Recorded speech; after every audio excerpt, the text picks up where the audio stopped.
సంగారెడ్డి జిల్లా జహీరాబాద్ లో సీఎం రేవంత్ రెడ్డి పర్యటిస్తున్నారు. బసవేశ్వర విగ్రహాన్ని సీఎం ఆవిష్కరించారు. బసవన్న స్ఫూర్తితో పని చేస్తున్నామని కూడా సీఎం రేవంత్ రెడ్డి అన్నారు.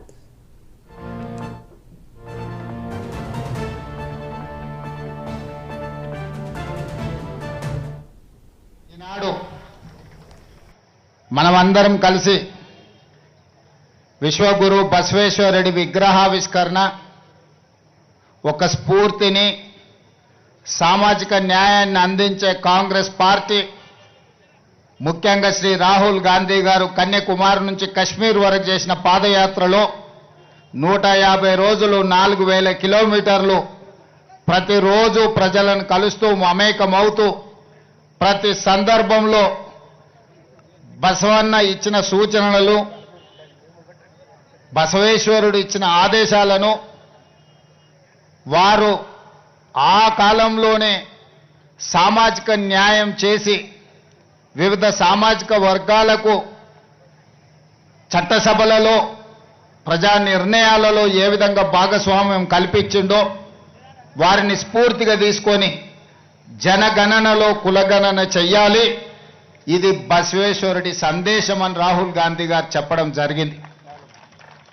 ఈరోజు కాంగ్రెస్ పార్టీ రాహుల్ గాంధీ గారు అమలు చేయదలుచుకున్న సామాజిక న్యాయానికి ఆనాడే పునాదులు వేసి ఆ తర్వాత తరాలు జ్యోతిరావు పూలే, డాక్టర్ బాబాసాహెబ్ అంబేద్కర్ సరసన బసవేశ్వరుడు నిలబడి ఈరోజు ఈ దేశం యొక్క నిర్మాణానికి వారిచ్చిన సూచనలు వారి సందేశమే ఈరోజు మన ఇందిరమ్మ రాజ్యానికి మన ప్రభుత్వ పరిపాలనకు ఒక సూచికగా భావిస్తూ వారి సందేశాన్ని తీసుకొని మన ప్రభుత్వం ఈరోజు సంక్షేమ పథకాలు అమలు చేయడమే కాకుండా సామాజిక న్యాయాన్ని ఈరోజు అందించాలన్న లక్ష్యంతో పనిచేస్తున్నాం.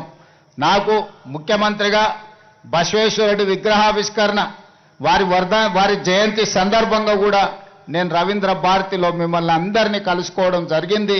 వారి స్ఫూర్తిని మనం చర్చించుకోవడం జరిగింది. భవిష్యత్తులో కూడా మన ప్రభుత్వం తప్పకుండా బసవేశ్వరుడి సూచనలను వారి ఇచ్చిన సందేశాన్ని తీసుకొని ముందుకు వెళ్తుందని తెలియజేస్తూ మరొక్కసారి ఇంత అద్భుతమైన బసవేశ్వరుడి విశ్వగురు బసవేశ్వరుడి విగ్రహాన్ని ఆవిష్కరించిన ప్రతి ఒక్కరికి మనస్ఫూర్తిగా అభినందనలు తెలియజేస్తూ మీ అందరి దగ్గర సెలవు తీసుకుంటున్నా. మీరందరూ కూడా అక్కడ బహిరంగ సభకు వస్తే మిగతా అన్ని అంశాలను అక్కడ మనం మాట్లాడుకుందామని తెలియజేస్తున్నాను. ధన్యవాదాలు మిత్రులారా.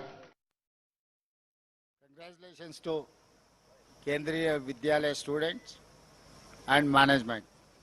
This is your new building. It is going to lay down your future of the state, future of the country.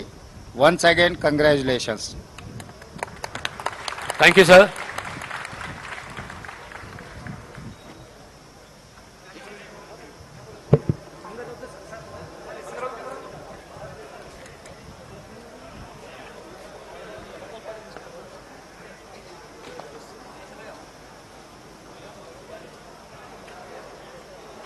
Foto, Andrea.